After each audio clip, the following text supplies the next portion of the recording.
Bonsoir à chacun et à chacune. Merci à ceux qui sont habitués d'être revenus et merci à ceux qui viennent pour la première fois d'avoir manifesté leur curiosité. C'est le dernier atelier Cultiver la paix du cycle 2017-2018 et nous le proposons selon un format élargi avec un très beau plateau ce soir. Nous allons parler de harcèlement, un sujet extrêmement médiatisé. Et Nicole Jamet, qui est psychanalyste et professeure de psychologie à l'université, va commencer par définir le terme pour pouvoir ensuite à chacun des intervenants de réagir et d'apporter un éclairage différent.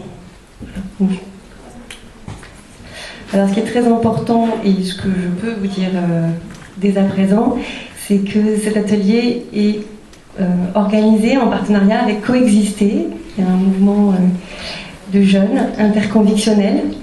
Et Anna va vous présenter l'association. Alors bonsoir à toutes et à tous. Merci d'être venus, comme Agnès vient de dire. Du coup, Coexister, c'est une association des... enfin, déjà, est-ce qu'il y en a parmi vous qui connaissent Oui, on connaît. Ok. Bon, pour tout le monde qui ne connaît pas. Du coup, Coexister, c'est une association des jeunes qui a pour but de créer du lien social entre les personnes des convictions différentes pour qu'on puisse mieux vivre ensemble grâce à nos différences. Et du coup, quand je dis, il faut vraiment souligner le fait qu'on est vraiment ensemble dans nos convictions.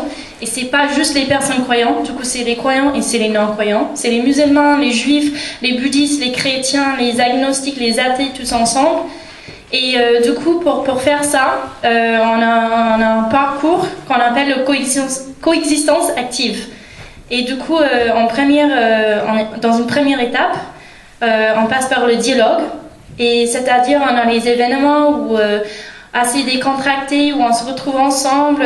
Ça peut être sur le thème de la place des femmes dans les religions, les alimentations et les convictions.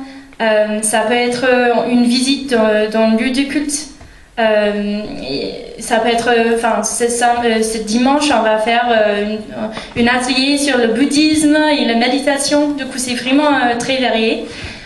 Du coup, une fois qu'on a échangé ensemble, on a parlé ensemble, on passe par l'étape de solidarité. Et du coup, ça veut dire qu'on agit ensemble. Ça peut être les dons de sang. Ça peut être les maraudes où on donne en café et en madeleine des personnes sans domicile fixe dans les rues. Du coup, une fois on a parlé ensemble, on a agi ensemble, on passe par la troisième étape et ça, c'est les sensibilisations. Et c'est où, du coup, nos membres de Coexister, on les appelle les coexistants et les coexistantes. On est formés, en fait, d'aller intervenir dans les écoles où on fait des... C'est pas vraiment un espace d'atelier parce que c'est plutôt un moment d'échange, comme on n'est pas les experts, mais on leur apprend c'est quoi les coexistences actives, pourquoi c'est important. On fait un gros truc sur la déconstruction des préjugés. Et on fait aussi l'apprentissage de la laïcité. Et voilà, du coup c'est ça, Coexister, et merci encore d'être venu. Merci beaucoup Anna. Donc je vais passer la parole à Nicole Jamet, que j'ai déjà présentée, mais dont je me permets de vous recommander la lecture, en particulier de cet ouvrage « Entre toi et moi, la découverte des possibles » chez Odile Jacob. Merci. Bon, alors effectivement, je vais essayer de définir un petit peu le harcèlement. Harceler, c'est soumettre à des attaques incessantes, tourmenter avec obstination, soumettre à des critiques et à des moqueries répétées. Voilà, c'est la définition du Larousse. Et bien sûr, ce harcèlement, cette sournoise emprise destructrice, peut advenir dans n'importe quelle configuration relationnelle. Ce peut être entre enfants, dans un cadre scolaire, dans un couple, dans une famille, dans une entreprise, et puis maintenant avec les réseaux sociaux, ça prend une tournure terrible.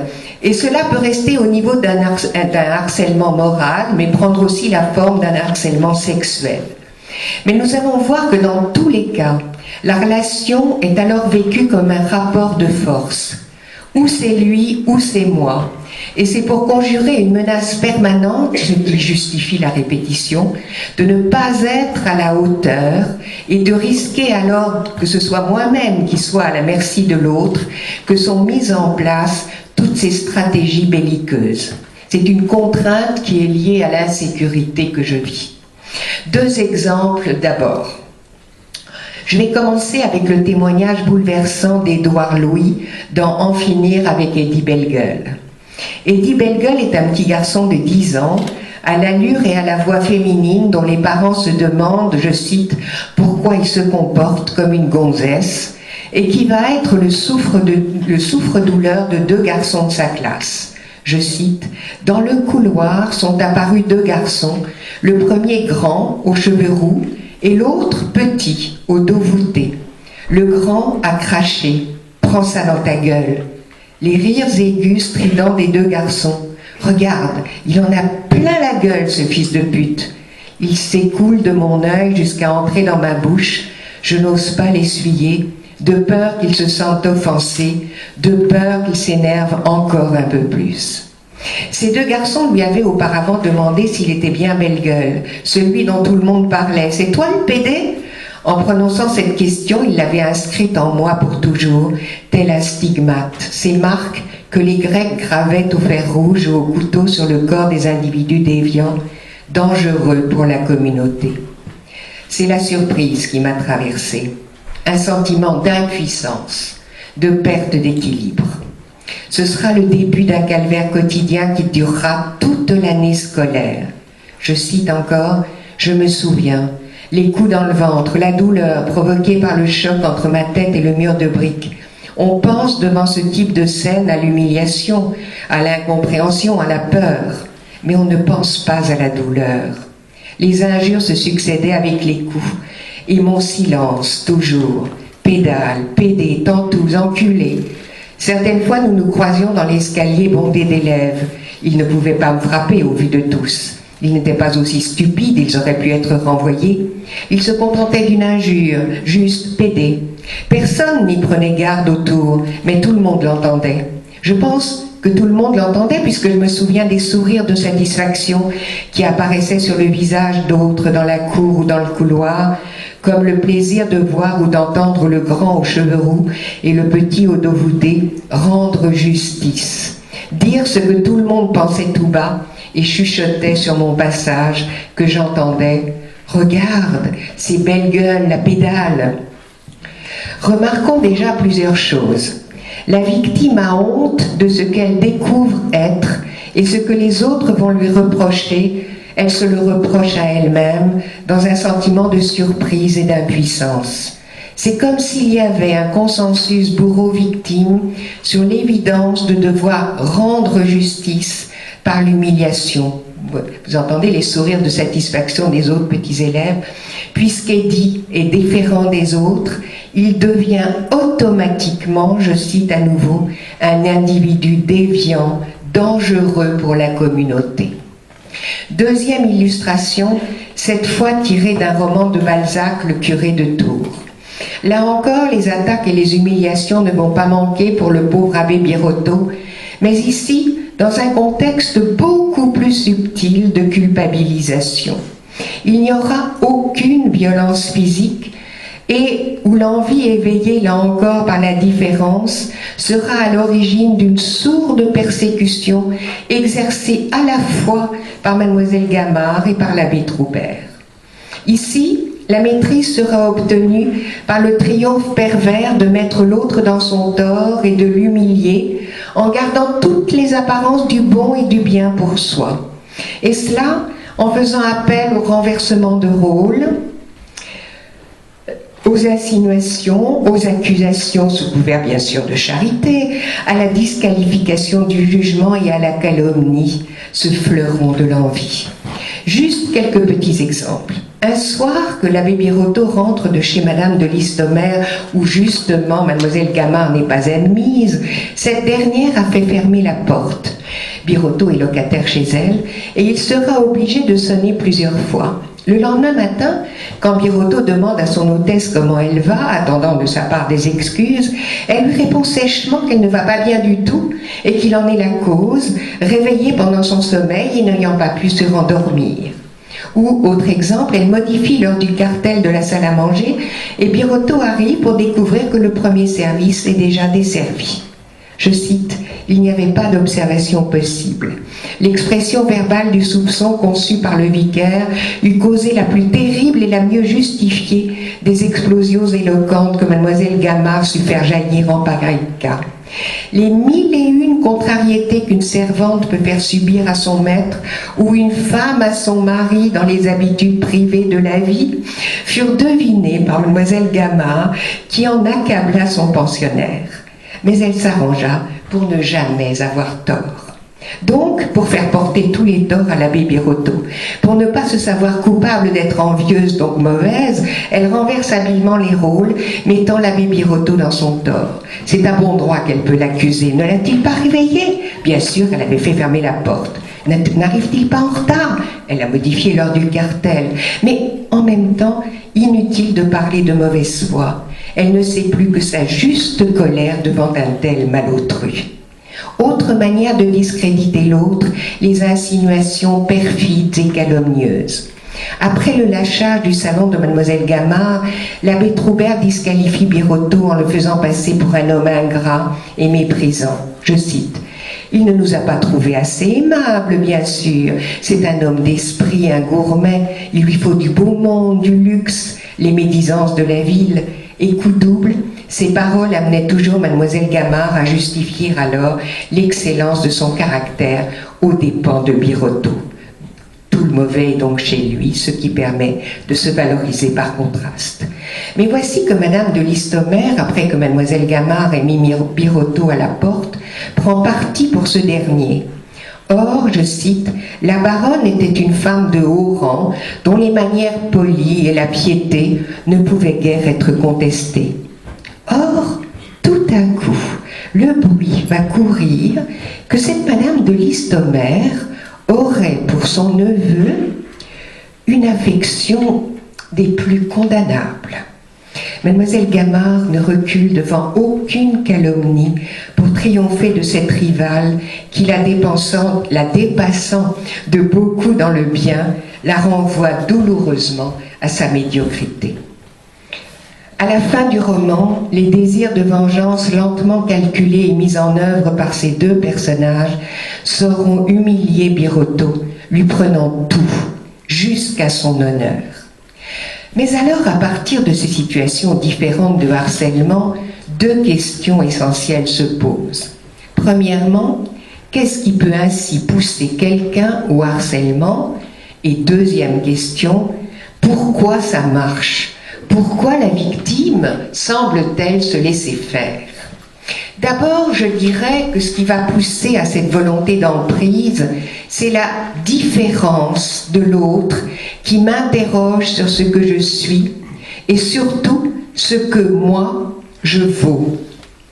Dans le premier cas, il n'est pas anodin que l'un des garçons soit roux et l'autre ait le dos voûté.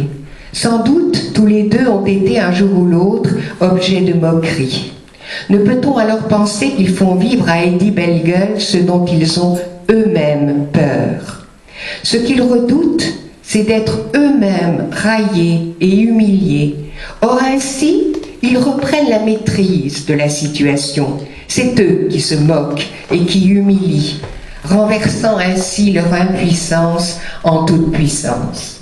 Eddie sera leur bouc émissaire, leur permettant d'être dans le camp des bons contre les mauvais. Mais c'est exactement ce qui se joue entre les trois protagonistes de Balzac, avec quelque chose cependant qui est totalement inversé. Si les deux garçons retrouvaient chez Eddie quelque chose d'une honte semblable, c'est l'inverse qui se passe pour Birotteau. Il va être envié pour ce qu'il a et que les autres n'ont pas. Mais la réponse sera exactement la même. Dans les deux cas, il s'agira de rendre justice, autrement dit, de mettre tout le monde à égalité en réduisant l'autre à soi-même. Mais alors pourquoi Eddy comme Birotteau se laisseront-ils faire? C'est assez manifeste pour Eddy. Dans le monde où il vit, la valeur suprême, c'est d'être un dur, et il découvre lui-même avec horreur qu'il trahit les valeurs parentales, d'où on peut comprendre cette complicité avec ceux qui veulent le châtier. Il se vit lui-même comme coupable et voudrait se punir lui-même. En revanche, cela est moins évident chez Birotteau, même si le problème reste toujours le même. Il y a toujours en sous-jacence un sentiment de culpabilité entravant l'estime de soi. Ça, c'est absolument capital, l'estime de soi. Or, le harcèlement entre précisément en résonance avec ses peurs de ne rien valoir, d'autant que, comme nous venons de le voir, les harceleurs font la plupart du temps croire à l'autre que ce qu'ils font est pour son bien. À ce propos, relisez Othello de Shakespeare, en ce qui concerne la manipulation exercée par Iago, et comment Othello va se trouver entièrement pris en otage, justement par son besoin existentiel de croire ce que lui dit et lui redit Iago de son amour pour lui. Moins on s'aime soi-même, plus on va dépendre de l'autre pour être rassuré sur sa propre valeur. Alors que conclure? Peut-être s'interroger sur la différence entre la manipulation et la réelle compassion, car souvent le harcèlement peut apparaître comme un essai d'aider l'autre et de lui vouloir du bien. Dans le harcèlement, ayant peur de l'autre, je veux tout maîtriser tout seul. Dans la compassion, en revanche, on est deux. Entre l'autre et moi, je laisse un espace de partage. Partage des émotions, partage des plaisirs, partage des déplaisirs et des souffrances, espace de débat et de tolérance où j'accueille l'autre dans son irréductible mystère et où j'accepte, moi, d'être accueilli par lui. Mais, bien sûr, cela demande de faire confiance. Or, si les personnes que vous avez rencontrées vous ont trahi, vous ont harcelé, comment vous abandonner dans la confiance? Comment ne pas avoir peur et enclencher ce cycle infernal de vouloir avoir raison tout seul? Je vous remercie.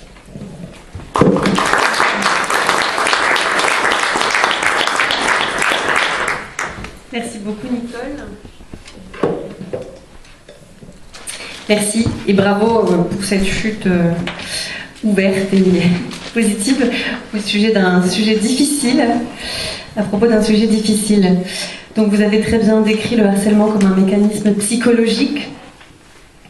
Je vais maintenant lire le texte de Jean-Claude Guilbeault, grand reporter, écrivain, qui n'a pas pu être parmi nous finalement ce soir et qui m'a envoyé son texte. Il l'a intitulé « Désir et harcèlement ». Elle est bienvenue, cette révolte des femmes contre la brutalité du harcèlement sexuel. Intimidation professionnelle, privautés humiliantes, viols véritables. Il était temps de crier « ça suffit ». La protestation fut d'abord limitée au monde du cinéma, puis à celui de la mode, des médias, et visa au bout du compte n'importe quel milieu social. Sport, enseignement, entreprise, grande ou petite. Cette soudaine prise de parole fut comme l'explosion d'une évidence oubliée, l'inégalité entre les sexes. Reste à penser l'événement. De quelle tradition patriarcale et misogyne ce harcèlement bestial est-il le résultat ? De quelle indifférence et de quel silence s'est-il nourri ? Nous n'avons pas fini de débattre de ces questions, et c'est tant mieux. Bornons-nous à verser un élément au dossier. Je pense à ces malentendus coupablement entretenus, notamment par les gens de ma génération, celle des baby-boomers nés dans l'immédiate après-guerre et actrices d'un mai 68 qui ne se limita pas à la France. Tout à notre souci de combattre la société bourgeoise, comme on disait alors, nous avons fini par écrire sur les murs qu'il était interdit d'interdire. Slogan pimpant, joyeux, mais parfaitement stupide. Qu'il nous suffise de relire aujourd'hui certains philosophes dont nous n'avons pas voulu, à l'époque, comprendre le propos. Je pense d'abord à René Girard et à ses réflexions sur la violence. Dans plusieurs de ses livres, Girard explique que si toutes les sociétés humaines ont pris soin de codifier la sexualité humaine, de la tenir à l'œil, ce n'est pas forcément sous l'effet d'une pudibonderie grincheuse. Ce n'est pas du plaisir en lui-même qu'elle se méfiait, c'est de la violence vers laquelle le désir humain peut, à tout moment, déraper. Cette violence animale, dont les plus vulnérables, surtout les femmes, sont victimes. Et qu'on ne me dise pas que René Girard moralisait. Qu'il suffise d'évoquer le grand poète, anthropologue et philosophe que fut Georges Bataille, chantre de l'érotisme, d'abord proche puis adversaire des surréalistes, on vit en lui un grand transgresseur sexuel, dont plusieurs textes firent scandale, comme Histoire de l'œil ou Le bleu du ciel. Or, ce prétendu chantre de la frénésie érotique était aussi lucide que Girard au sujet de la violence dont la sexualité est possiblement porteuse. Aussi lucide et plus circonspect encore. Je ne suis pas de ceux, écrivait-il, qui voient dans l'oubli des interdits sexuels une issue. Je pense même que la possibilité humaine dépend de ces interdits. Dans le même texte, qui est Histoire de l'érotisme, il est plus explicite. C'est la limite opposée à la libre activité sexuelle qui donna une valeur nouvelle à ce qui ne fut, pour l'animal, qu'une irrésistible pulsion, fuyante et pauvre de sens. En d'autres termes, le refus de tout interdit concernant la sexualité renverrait les humains à une animalité incontrôlée. Elle rétrograderait leur statut, écrit-il en 1949. Paradoxalement, Bataille fait l'éloge de la transgression, mais n'en reconnaît pas moins la fondamentale légitimité des interdits. 68 ans après, l'actualité lui donne raison et nous ramène sur Terre.